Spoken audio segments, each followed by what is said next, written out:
Assalamualaikum warahmatullahi wabarakatuh. Waalaikumsalam warahmatullahi wabarakatuh. Innal hamdalillah nahmaduhu wa nasta'inuhu wa nastaghfiruh wa na'udzu billahi min shururi anfusina wa min sayyiati a'malina. May yahdihillahu fala mudilla lahu wa may yudlil fala hadiya lahu. Asyhadu an la ilaha illallah wahdahu la syarika lahu wa asyhadu anna Muhammadan 'abduhu wa rasuluhu alladzi la nabiyya ba'dahu. Allahumma shalli 'ala nabiyyina Muhammad wa 'ala alihi wa sahbihi ajma'in, amma ba'du. Alhamdulillah, puji syukur kita panjatkan kehadirat Allah Subhanahu wa taala yang masih memperkenankan kepada kita untuk menghirup udara yang begitu segarnya. Mudah-mudahan kita senantiasa diberikan rasa syukur dalam diri kita, sehingga kita mampu memanfaatkan segala kenikmatan-kenikmatan yang Allah berikan kepada kita untuk ketaatan kepada Allah Azza wa Jalla. Tak lupa salawat serta salam semoga terus tercurah limpahkan kepada Nabi kita Nabi Muhammad Sallallahu Alaihi Wasallam beserta keluarganya, para sahabatnya, dan juga kita semua selaku umatnya yang berharap akan syafaatnya kelak di yaumul qiyamah. Para hadirin rahimakumullah, kita lanjutkan tafsir surat Al-Balad. Seperti biasa kita baca dulu ayat-ayatnya sebelum nanti kita membahas tafsirnya. A'udzu billahi minasy syaithanir rajim. A'udzu billahi minasy syaithanir rajim. Bismillahirrahmanirrahim. Bismillahirrahmanirrahim. La uqsimu bihadzal balad. La uqsimu bihadzal balad. Wa anta hillun bihadzal balad. Wa anta hillum bihadzal balad. Wa walidin wa ma walad. Wa walidin wa ma walad. Laqad khalaqnal insana fi kabad. Laqad khalaqnal insana fi kabad. Ayahsabu an lan yaqdiru alayhi ahad. Ayahsabu an lan yaqdiru alayhi ahad. Yaqulu ahlaktu malan lubada. Yaqulu ahlaktu malan lubada. Ayahsabu an lam yarahu ahad. Ayahsabu an lam yarahu ahad. Alam naj'al lahu 'ainayn. Alam naj'al lahu 'ainayn.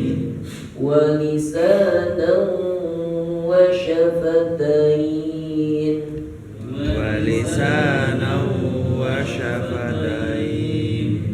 Wa hadaynahun najdayn. Wa hadaynahun najdayn. Falaqtahamal 'aqabah. Falaqtahamal aqabah. Wa ma adraka mal 'aqabah. Wa ma adraka mal aqabah.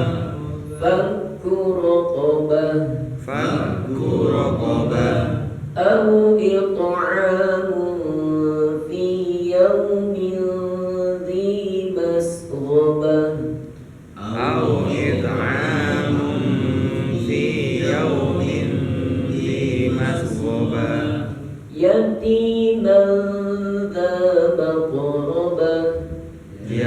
miskinan dza maqrabah أو مسكينا ذا متربة أو مسكينا ذا متربة ثم كان من الذين آمنوا وتواصوا بالصبر وتواصوا بالمرحمة ثم كان من الذين آمنوا وتواصوا بالصبر وتواصوا بالمرحمة أولئك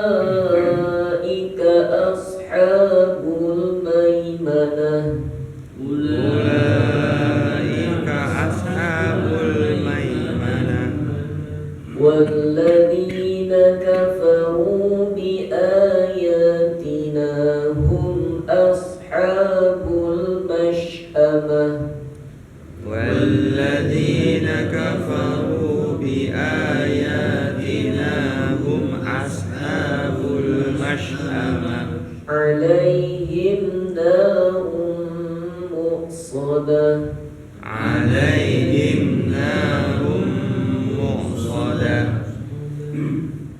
Ayat terakhir kita bahas wahadainahu najdain, dan kami memberikan hidayah, memberikan petunjuk kepadanya, kepada manusia an-najdain, dua jalan, jalan kebaikan dan juga jalan keburukan. Jika kedua jalan, ada jalan baik, ada jalan buruk, dua-duanya enak, mending jalan yang mana, Pak? Jalan yang baik. Kalau jalan yang baiknya susah, jalan buruk gampang, yang mana, Pak? Kalau sama-samanya enak jalan, contoh gini, Pak, ilustrasinya. Kita mau jalan ke Bogor Puncak, jalan yang pertama jalannya bagus, ya, enak lah.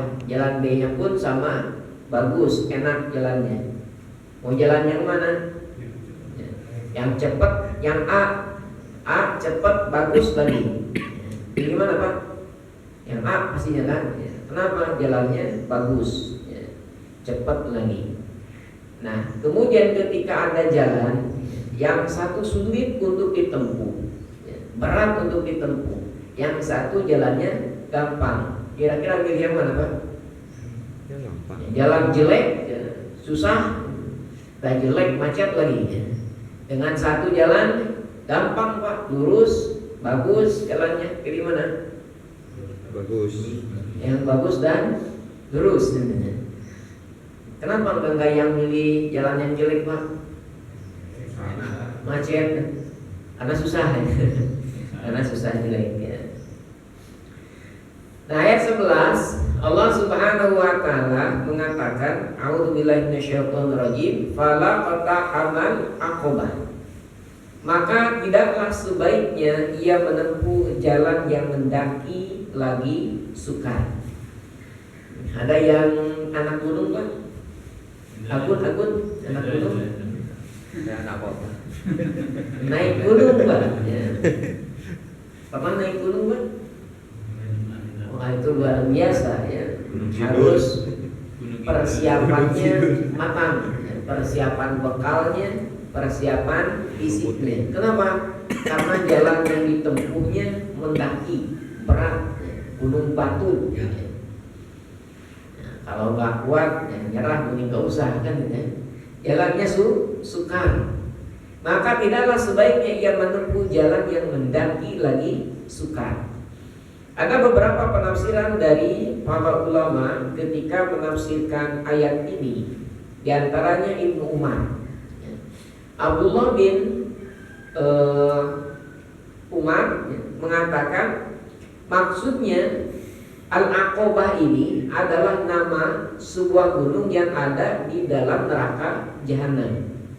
Ada di neraka Jahanam ini nama sebuah gunung yang dinamakan Aqobah. Kalau orang masuk neraka Jahanam harus keluar dari neraka Jahanam pasti ingin keluar dari neraka jahanam. Gak akan ada orang yang mau masuk ke neraka. Seolah-olah dia harus menaiki gunung tersebut. Nah, kalau naik gunung di dunia saja sudah sangat sulitnya, apalagi naik gunung yang ada di neraka jahanam. Ka'ab al-Ahbar mengatakan bahwa Aqobah ini adalah 70 tingkatan di dalam neraka jahanam. Neraka jahanam itu bertingkat-tingkat. Ada 70 tingkatannya. Kalau mau berarti harus melewati 70 tingkatan tersebut. Susah, sulit. Qatadah mengatakan bahwa sesungguhnya hal itu merupakan jalan mendaki sulit lagi susah, maka tempuhlah ketaatan kepada Allah Subhanahu wa ta'ala. Maksudnya apa? Daripada nyemplung nanti ke neraka jahanam, lebih baik kita bersukar-sukar, bersulit-sulit, bersusah payah dalam melakukan ketaatan kepada Allah, daripada nanti ujungnya akhirnya kita celaka. Maka ada istilah kita apa tuh? Lebih baik mencegah daripada mengobati. Mencegah walaupun susah, sulit, tetapi daripada mengobati lebih baik mencegah. Mencegah daripada terjerumus ke dalam neraka jahanam dengan apa? Dengan ketaatan. Gak apa-apa, walaupun taat itu susah, walaupun taat itu sulit. Kita barusan sholat subuh, harus bangun tidur malam di saat cuacanya Masya Allah lagi dingin-dinginnya kan gitu ya. Maka kalau enaknya Pak, enaknya Pak tidur lagi atau bangun Pak? Bangun, tidur lagi.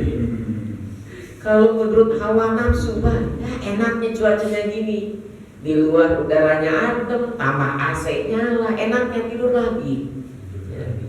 Tetapi walaupun susah, walaupun sulit kita bangun Pak, selimut ditinggalkan, wudhu, berangkat ke masjid, ya. Walaupun sulit, walaupun susah. Demi apa? Demi menyelamatkan diri kita terjerumus ke dalam Aqobah dengan ketaatan kepada Allah. Saum Pak, sulit gampang Pak. Apalagi saum sunnah, apalagi saum sunnah. Ketika orang lain makan kita ngeliatin, ketika orang lain minum kita ngeliatin. Kan susah, sulit. Tetapi demi menempuh itu kita rela bersusah-susah, bersusah payah demi selamat dari neraka jahanam. Falatahamal Aqobah, ya. Maka tidaklah sebaiknya dia menempuh jalan yang mendaki lagi sukar. Lebih baik kita naik, ya, naik dengan gunung katakanlah bersusah payah, tapi kalau sudah puncak gunung Pak itu nikmatnya luar biasa, ya, senang. Nah ibarat kita menaiki Aqobah ini, maksudnya apa? Wa ma adraka mal Aqobah. Tahukah kamu apakah jalan yang mendaki lagi sukar itu? Berarti ini merupakan suatu perumpamaan, ya. Bukan sebuah makna sebenarnya. Nah, diumpamakan, ya. Kita naik mendaki jalan yang sukar. Jalan yang sukar itu apa?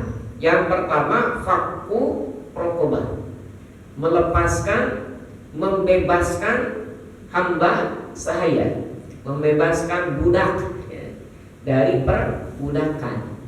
Susah nggak Pak? Wah, apalagi hari ini budaknya nggak ada Pak. Gimana mau membebaskan Pak hari ini? Budaknya sudah tidak ada. Ya. Ketika Islam datang, perbudakan itu sangat luar biasa, ya. Maka Islam datang semangat untuk membebaskan perbudakan. Banyak kafaroh, ya, kafaroh untuk menggugurkan dosa ataupun kesalahan dengan membebaskan hamba sahaya. Contohnya misalkan ketika saum, orang berhubungan suami istri ketika saum di bulan Ramadan di tengah hari, kan itu 14. Maka salah satu kifaratnya apa? Membebaskan hamba sahaya.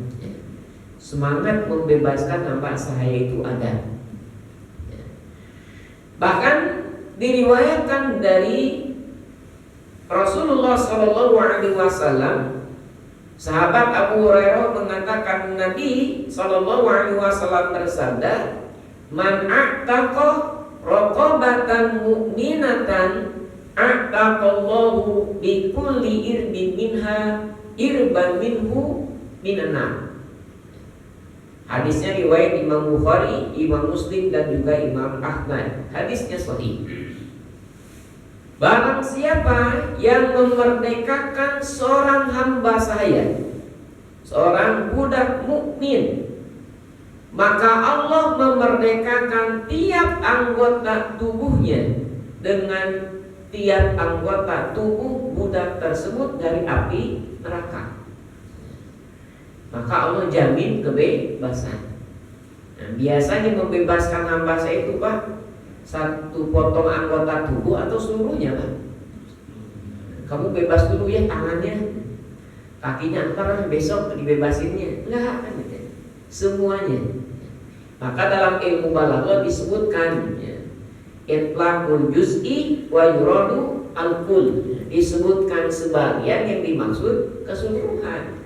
Karena ketika membebaskan hamba saya dari ujung rambut sampai ujung kaki dibebasin, enggak dikecualiin kan itu. Kamu dibebaskan oleh saya tapi kakinya masih jadi hamba saya, enggak bisa. Maka disitulah kemudian Rasulullah SAW memberikan semangat yang sangat luar biasa untuk membebaskan hamba saya. Pertanyaannya lagi, berat atau gampang Mbak? Membebaskan hamba saya berat, harus ditebus, harus dibayar. Karena hamba saya ini seperti halnya barang dagangan, bisa diperjualbelikan. Harus ditebus dulu, dibayar dulu dari tuannya, kemudian dimerdekakan. Kamu bebas. Jadi hamba saya sekarang merdeka. Salah satu sahabat yang terkenal begitu jor-jorannya untuk membebaskan hamba saya dengan harta kekayaan yang dimilikinya. Siapa? Abu Bakar As-Siddiq. Abu Bakar As-Siddiq itu sampai jor-joran membebaskan hamba saya. Sampai bapaknya Abu Quhafah yang waktu itu masih dalam keadaan musyrik datang kepada Abu Bakar, ngomel-ngomel kepada Abu Bakar. Kenapa? Uang dihampurkan untuk membebaskan hamba saya. Apa manfaat yang didapatkan? Kalau membeli hamba saya kan masih ada manfaatnya. Bisa dipekerjakan, bisa membantu pekerjaannya, bisa membantu dagangnya dan lain sebagainya. Kalau dia statusnya tetap sebagai hamba saya, masih ada pentingnya, masih ada untungnya. Kita dapat untung tenaganya, bisa dijual lagi kalau ada tawaran yang lebih mahal tuh. Tetapi ini malah dibebaskan begitu saja. Apa untungnya? Gak kelihatan tuh untungnya oleh Abu Quhafah pada saat itu. Tapi Abu Bakar tahu bagaimana keuntungan yang didapatkan. Allah bebaskan dari api neraka. Dan ini kemudian terjadi ketika zaman tabi'in. Ali ibnu Husayn bertanya tentang hadis ini kepada salah seorang sahabat yang mendengar dari Abu Hurairah, Sa'id ibnu Marjanah. Ali ibnu Husayn bertanya kepada Sa'id ibnu Marjanah, apakah engkau mendengar hadis ini dari Abu Hurairah. Benar nggak dengar hadis ini dari Abu Hurairah? Maka Sa'id menjawab, benar. Saya mendengar langsung hadis ini dari Abu Hurairah. Maka Ali ibnu Husain berkata kepada salah seorang sahabatnya, kepada seorang budaknya, untuk memanggil budak yang paling disayanginya, yang bernama Mutarif. Panggil tuh Mutarif. Mutarifnya dipanggil. Ketika Mutarif berada di hadapan Ali ibnu Husain, maka Ali berkata, pergilah, kamu sekarang bebas, kamu sekarang merdeka, lillah, karena Allah. Nah ini langsung praktek Pak ya. Seorang tabi'in yang mendengar sabda Rasulullah Sallallahu Alaihi Wasallam langsung dipraktekkan. Ketika sudah yakin betul ini adalah sabda dari Rasulullah Sallallahu Alaihi Wasallam. Nah ini semangat ya. Semangat untuk menjalankan titah, perintah, bimbingan Rasulullah Sallallahu Alaihi Wasallam. Itu seorang muslim Pak ya, seorang mukmin, semangatnya luar biasa. Namun terkadang ada orang-orang yang tidak bertanggung jawab, memanfaatkan situasi dan kondisi tersebut lah. Terkadang kalau orang mau untung, bagaimana caranya? Ya sudah, nisbatkan kepada Nabi ya. Makanya nanti muncul mustalahul hadis ya. Ada ilmu mustalahul hadis itu mengecek supaya betul-betul hadis itu valid dari Rasulullah Sallallahu Alaihi Wasallam. Betul nggak ini hadis ini sahih dari Rasul? Kalau betul ya dikerjakan kan gitu. Pokoknya kalau mendengar qala Rasul itu udah siap sedia kan gitu. Kenapa? Karena Rasul ya mengatakan. Ada tukang terong Pak ya. Tukang terong di pasar nggak laku-laku. Gimana caranya laku Pak?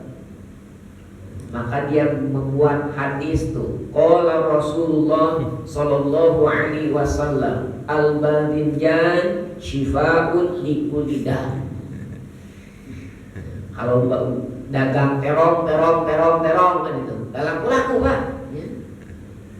Tapi ketika promosinya menawarkannya dengan qala Rasul ya. Rasulullah Sallallahu Alaihi Wasallam bersabda, al-badinjan shifa'un likulli da'. Rasul mengatakan bahwa terong itu obat segala penyakit. Gimana Pak? Orang ingin sehat Pak?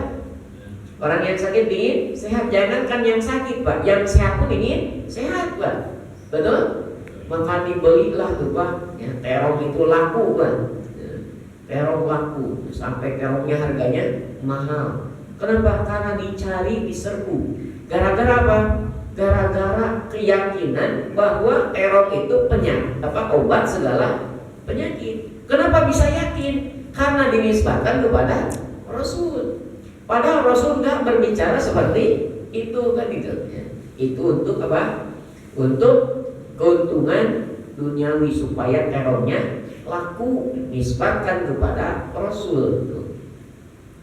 Tukang peci Pak nggak mau kalah kan itu. Wah tukang terong nih laku benar kan gitu.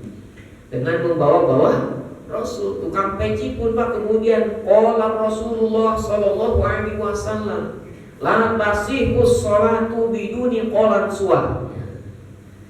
Rasulullah Sallallahu Alaihi Wasallam bersabda, tidak sah sholat kecuali memakai peci. Nah gimana Pak? Laku gak? Laku Pak gitu. Kita berabe kan tuh kalau sholatnya nggak sah gara-gara peci itu. Lebih baik beli peci 20.000 kan, itu yang penting sholatnya sah. Laku tuh kan tukang peci. Gara-gara apa? Menisbatkan kepada Rasul. Maka harus betul-betul nih diteliti, benar nggak dari Rasul. Kalau dari Rasul sami'na wa ta'na. Nah Ali ibnu Husain kemudian mengecek benar nggak dari Rasul. Ternyata betul. Kesaksian dari Sa'id mendengar langsung dari Abu Hurairah. Bahkan dalam riwayat Imam Muslim yang lain, budak tersebut bukan hanya dimerdekakan oleh Ali Ibnu Husain, tetapi budak tersebut pun diberikan uang sebanyak 10.000 dirham. Sudah mah dimerdekakan, ditambah bekal hidup 10.000 dirham. Nah itu semangat untuk memerdekakan hamba saya. Fakku rokobah, ya, susah sulit, ya, dengan memerdekakan hamba saya. Yang kedua, menempuh jalan yang mendaki lagi sukar itu apa? Seperti apa? Au it'amun, atau memberi makan fi yaumin dzi masghaba, pada hari kelaparan. Di antara jalan yang sulit tersebut adalah memberi makan pada hari kelaparan, pada situasi dan kondisi kelaparan. Harga pada mahal, ya. Barang-barangnya sudah mahal, langka lagi, ya.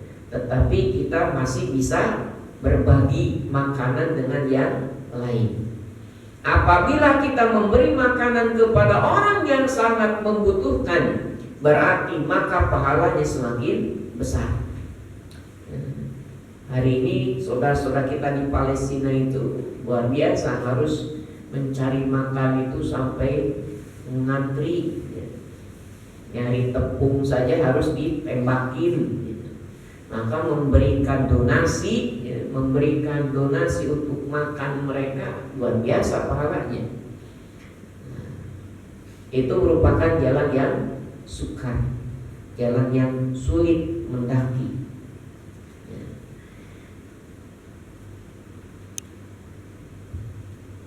Dalam tafsir Al-Qurtubi,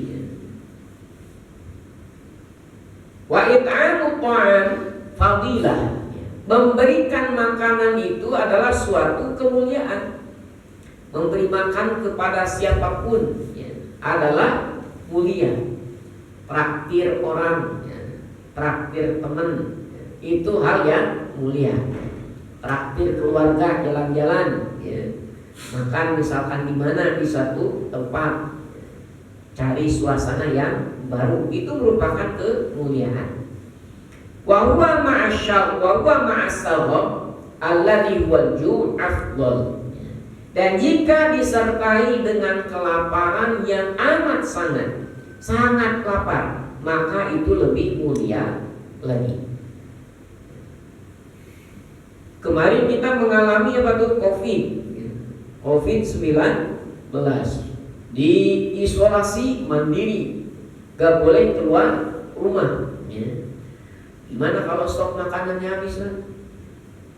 Berasnya habis, lauk pauk di kulkasnya habis, gimana? Nah, disitulah kesempatan warga, kan gitu, ya. Ngasih makanan setiap pagi, siang, sore, digilir tuh, ya. Entah oleh Pak RT-nya, ya, entah itu Pak RW-nya, memberikan makan ketika makan itu susah didapatkan. Kenapa? Gak boleh keluar.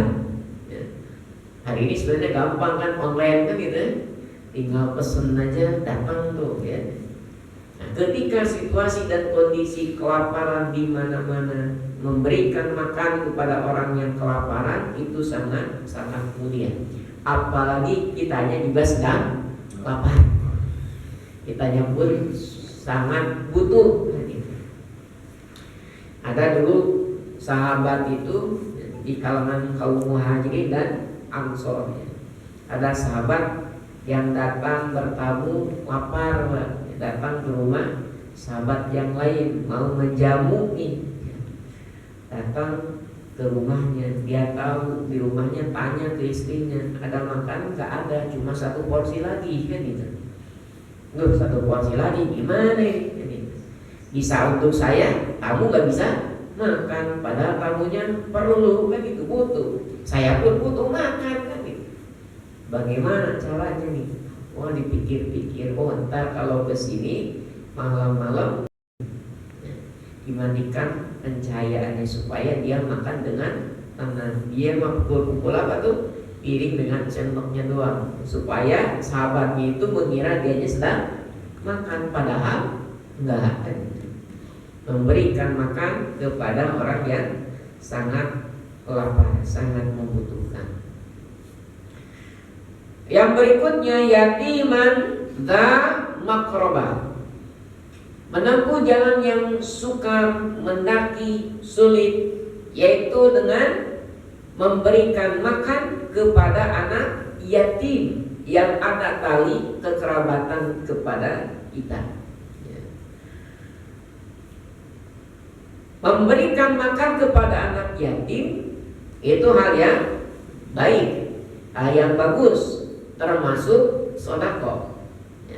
Yang lebih baik lagi, yang lebih bagus lagi, ternyata anak yatim itu masih mempunyai tali kekerabatan, masih saudara, ada satu keluarga dengan kita. Dalam hadis riwayat Imam Ahmad At-Tirmidzi disebutkan as-shadaqatu alal miskin shadaqah wa ala dirrahim isnan shadaqah wasilah. Bersedekah kepada orang miskin itu berpahala sedekah, dan juga bersedekah kepada orang miskin yang mempunyai tali kekerabatan itu dianggap 2 kali sedekah, 2 pahala sedekah. 1 pahala sedekah, 2 pahala silaturahim. Termasuk kepada anak yatim. Anak yatimnya masih kerabat dengan kita. 1 dianggap sedekah, 2 dianggap silaturahim.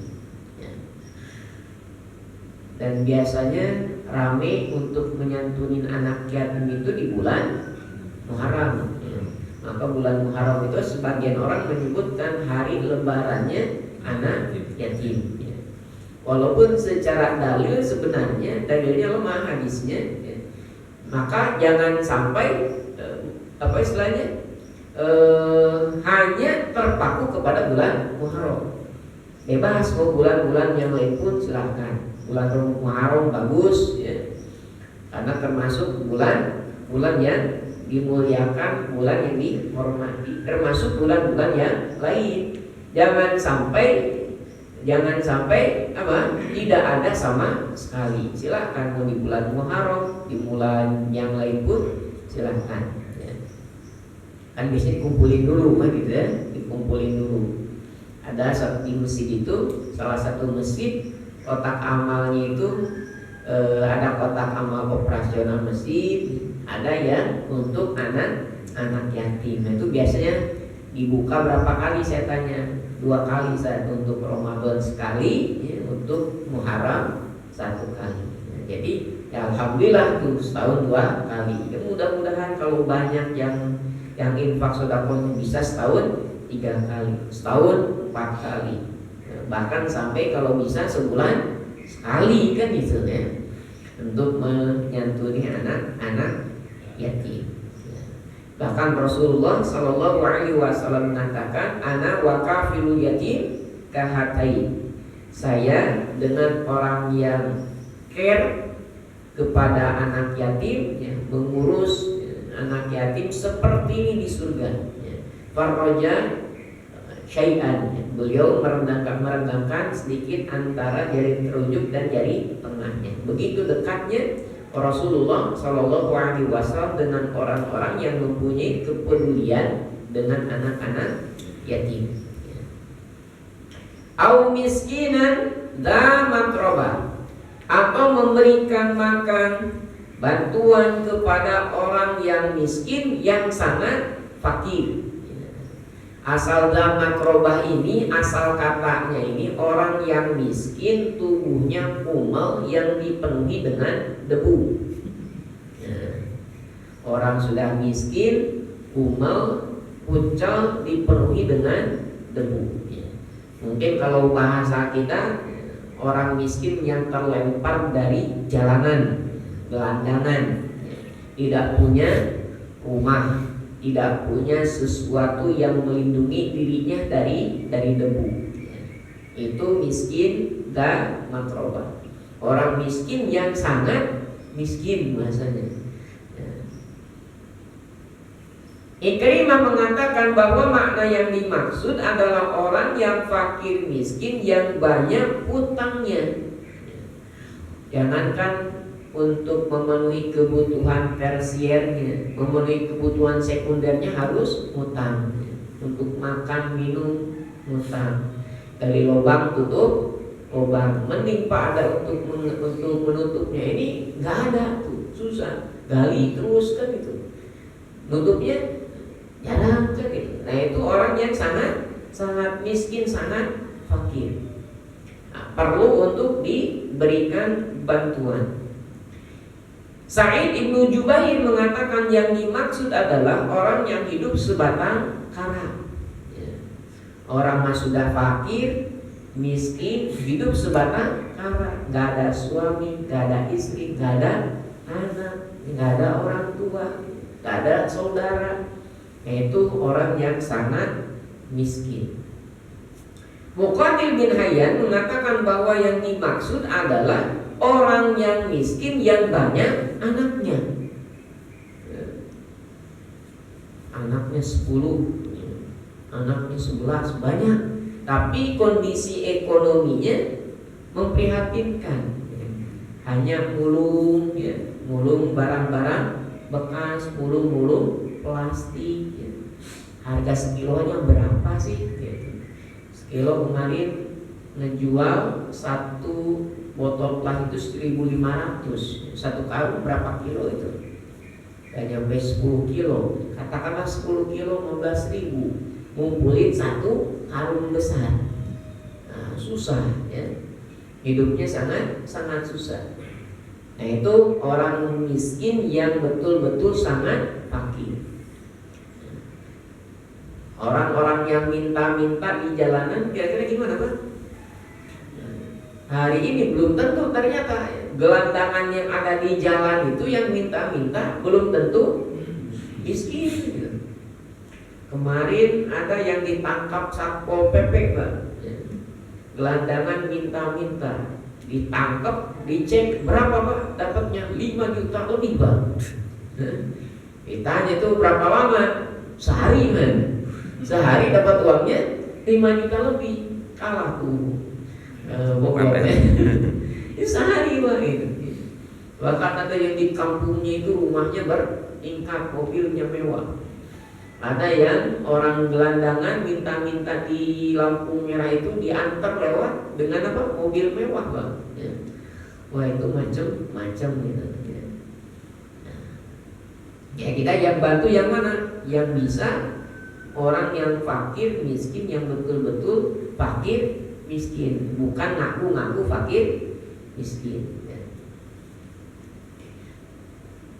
Tsumma kana minal ladzina amanu wa tawassaw bis sabri wa tawassaw bil marhamah. Dan termasuk orang yang menempuh mendaki jalan yang sukar, yang sulit, adalah orang yang beriman dan saling berpesan untuk bersabar dan saling berpesan untuk berkasih sayang. Orang yang beriman itu yang senantiasa memberikan nasihat kesabaran, nasihat kasih sayang. Orang yang senantiasa iman dengan imannya dan berusaha berdakwah. Maka dakwah ini tugasnya bukan tugas ustadz saja sebenarnya, bukan tugas kiai, bukan hanya tugas ajengan. Dakwah itu apa Pak? Dakwah itu apa? Ngajak, menyeru, ngajak itu dakwah Pak. Ya, sekali lagi dakwah itu mengajak. Ngajak sholat, dakwah bukan dakwah. Ngajak ngaji, dakwah bukan Pak? Dakwah. Ngajak judi online, dakwah. Dakwah bukan Pak? Dakwah bukan Pak? Dakwah itu ngajak gitu. Kan nanti judulnya juga dakwah itu ngajak. Maka ada yang ngajak judi online, ada yang ngajak apa tuh? Ngajak mabok, itu pun dakwah Pak. Ngajak. Maka dakwah nanti diajarkan oleh Allah, dibimbing dakwah ngajak itu kemana kan gitu. Ud'u ila sabili rabbik. Dakwahnya harus ke jalan Allah, jangan ke jalan setan dakwahnya kan gitu. Maka dakwah ini tugas semuanya, mengingatkan kan gitu, mengingatkan orang-orang ya. Ada resiko nggak Pak? Ada. Kita mengingatkan, awas ya, awas Bang Emo, apa tuh Bang Emo? Rentenir. Kira-kira ada yang marah nggak Bang? Siapa yang marah Bang? Bang Emok ya. Bang Emoknya tuh. Awas jangan mabok kan? Siapa yang mabok Bang? Orang yang tukang mabok kan gitu ya. Awas jangan judi. Siapa yang marah Bang? Bandar judi kan gitu loh. Ada resiko Pak. Ada resikonya. Maka berat tuh. Rasul itu kan ketika masih usia sebelum 40 tahun, sebelum mengikrarkan diri sebagai nabi dan juga rasul, nabi itu kan diberikan gelar amin, bahkan orang yang sangat jujur, orang yang sangat dipercaya. Nah, sudah berdakwah gimana Pak? Ada resikonya, berat resikonya tuh ya. Nabi dicaci, dibully ya, dengan ungkapan apa? Nabi itu majnun, Nabi orang gila, Nabi kahin, Nabi itu dukun, sahir, Nabi itu tukang sihir, mudammam, orang yang tercela. Itu bulian lewat lisan kata-kata. Berat gak Pak? Berat kan gitu. Dibully orang itu luar biasa. Bapak tantang Pak. Ada orang yang tiba-tiba ngomel-ngomel kan gitu. Wah dasar jelek tuh. Kira gimana Pak? Wah, berat itu tuh gitu. Padahal sudah ganteng ini semua jelek kan itu tuh. Berat Pak. Dengan cacian, dengan bulian. Belum dengan nanti intimidasi ya. Nabi ditipu kotoran unta kan gitu ya. Tiba-tiba ujung-ujung Nabi dicekek kan gitu. Nabi dilemparin batu. Gara-gara apa? Nabi berdakwah ya.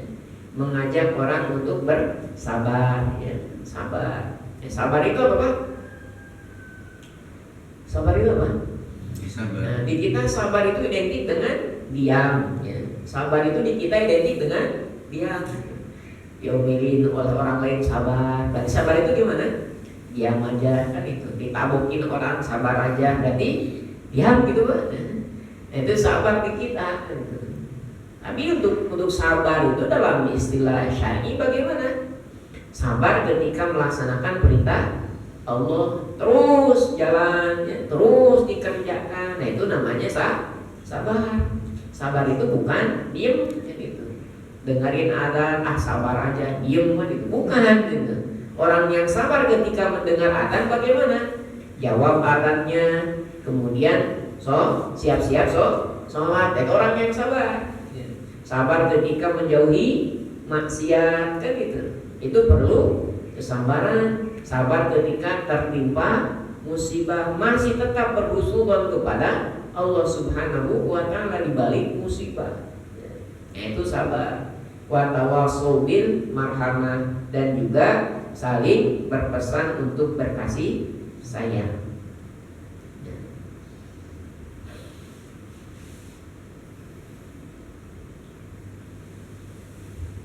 Kemudian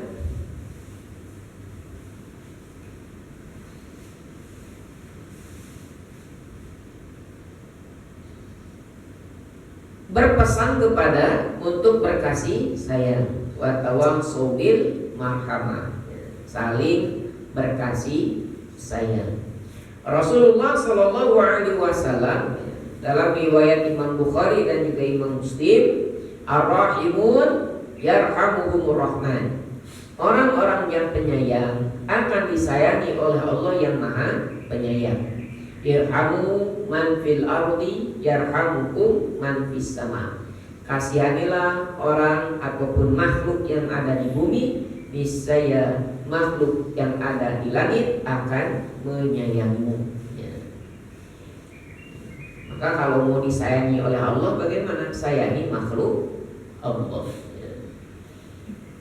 Dalam riwayat Imam Bukhari dan Muslim yang lain ditegaskan, la yarhamullahu man la yarhamun nas. Allah tidak menyayangi orang yang tidak menyayangi manusia. Kemarin berita media sosial geger, ada orang anak ya, kakak beradik menitipkan orang tuanya di panti jompo ya, dengan siap mendapat tanda tangan kalau orang tuanya meninggal sudah diberikan informasi ya. Ada yang tega ya, tidak ada kasih sayang lagi kepada orang tuanya, kepada ibunya. Ada yang tega orang tua ya, membunuh anaknya. Ada yang tega kemarin suami KDRT istrinya sampai kepalanya pecah dipukul oleh palu, Pak. Kepalanya pecah dipukul palu, kemudian telinganya digunting. Tidak ada rasa kasih sayang lagi ya. Maka sadis luar biasa ya. Maka Rasulullah Shallallahu Alaihi Wasallam dengan tegas, la yarhamullahu man la yarhamun nas. Allah tidak menyayangi orang yang tidak menyayangi manusia, apalagi itu orang-orang yang terdekat dengan kita. Ulaika ashabul maimanah. Mereka itulah orang-orang yang beriman, berpesan kepada kesabaran, berpesan kepada kasih sayang, kemudian orang-orang yang memberikan bantuan kepada fakir, miskin, anak yatim, dan juga membebaskan hamba sahaya, termasuk ashabul maimanah adalah golongan kanan. Itu orang-orang yang memiliki sifat-sifat yang sudah disebutkan pada ayat-ayat sebelumnya, termasuk golongan kanan. Kalau termasuk golongan kanan, berarti nanti masuknya kemana? Ke dalam surganya Allah Subhanahu wa ta'ala. Dan sebaliknya, walladzina kafaru bi ayatina hum ashabul masyamah. Dan orang-orang kafir kepada ayat-ayat kami, mereka itulah golongan kiri. Alaihim narum muqsadah. Mereka berada di dalam neraka yang ditutup rapat, tidak mungkin bisa keluar. Mereka orang-orang yang kafir terhadap ayat-ayat Allah ya, akan dimasukkan ke dalam neraka. Maka tadi sebaliknya, yang ashabul maimanah masuknya ke surga. Orang kafir dimasukkan di neraka, kemudian ditutup rapat-rapat pintunya, sehingga tidak ada jalan keselamatan, tidak akan ada jalan keluar bagi mereka. Dalam surat Al-A'raf disebutkan, Al-A'raf ayat yang ke-40, innal ladzina kadzdzabu bi ayatina. Sesungguhnya orang-orang yang mendustakan ayat-ayat kami, wastakbaru anha, dan menyombongkan diri terhadapnya. Orang yang sombong itu orang yang mana, Pak? Orang sombong itu ya, apakah bajunya bagus? Wah, sombong bajunya bagus. Bukan ya. Orang yang sombong itu kata Nabi, batrul haq wa ghamtun nas. Menolak kebenaran.